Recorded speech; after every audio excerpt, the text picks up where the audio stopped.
സംസ്ഥാനത്തെ പകൽച്ചൂടിന് ആശ്വാസമേകാൻ വീണ്ടും മഴയെത്തുമെന്ന് റിപ്പോർട്ടുകൾ. ബംഗാൾ ഉൾക്കടലിൽ വീണ്ടും ചക്രവാത ചുഴിയും ന്യൂനമർദ്ദപാത്തിയും രൂപപ്പെട്ടതായാണ് മുന്നറിയിപ്പുകൾ. അതേസമയം കേരള, കർണാടക, ലക്ഷദ്വീപ് തീരങ്ങളിൽ ഇന്ന് മത്സ്യബന്ധനത്തിന് വിലക്കില്ല.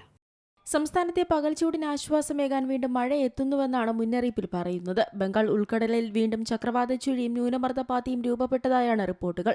ഇതിന്റെ അടിസ്ഥാനത്തിൽ സംസ്ഥാനത്ത് വരും ദിവസങ്ങളിൽ മഴ സജീവമാകുമെന്നാണ് കാലാവസ്ഥാ നിരീക്ഷണ കേന്ദ്രം പറയുന്നത്.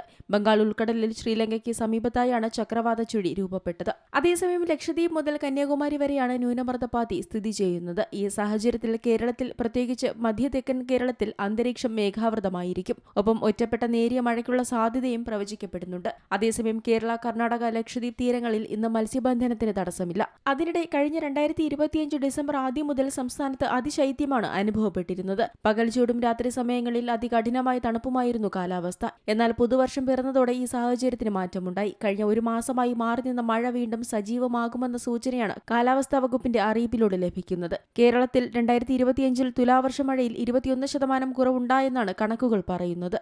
491.9 മില്ലിമീറ്റർ മഴ ലഭിക്കേണ്ട സ്ഥാനത്ത് ഇത്തവണ ലഭിച്ചത് 388.3 മില്ലിമീറ്റർ മഴ മാത്രമാണ്. കാലവർഷ കണക്കിലും ഇത്തവണ 13% കുറവുണ്ടായിട്ടുണ്ട്. തുലാവർഷത്തിൽ ഇത്തവണ ഏറ്റവും കൂടുതൽ മഴ ലഭിച്ചത് കോട്ടയം ജില്ലയിലാണ്. 550 മില്ലിമീറ്റർ മഴയാണ് പെയ്തത്.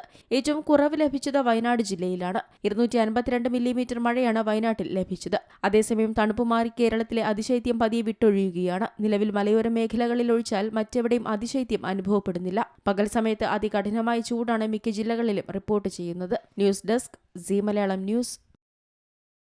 ഏറ്റവും പുതിയ വാർത്തകളും വിശേഷങ്ങളും വിരൽ തുമ്പിലറിയാൻ സീ മലയാളം ന്യൂസ് എല്ലാ ഡിജിറ്റൽ പ്ലാറ്റ്ഫോമുകളിലും ലഭ്യം.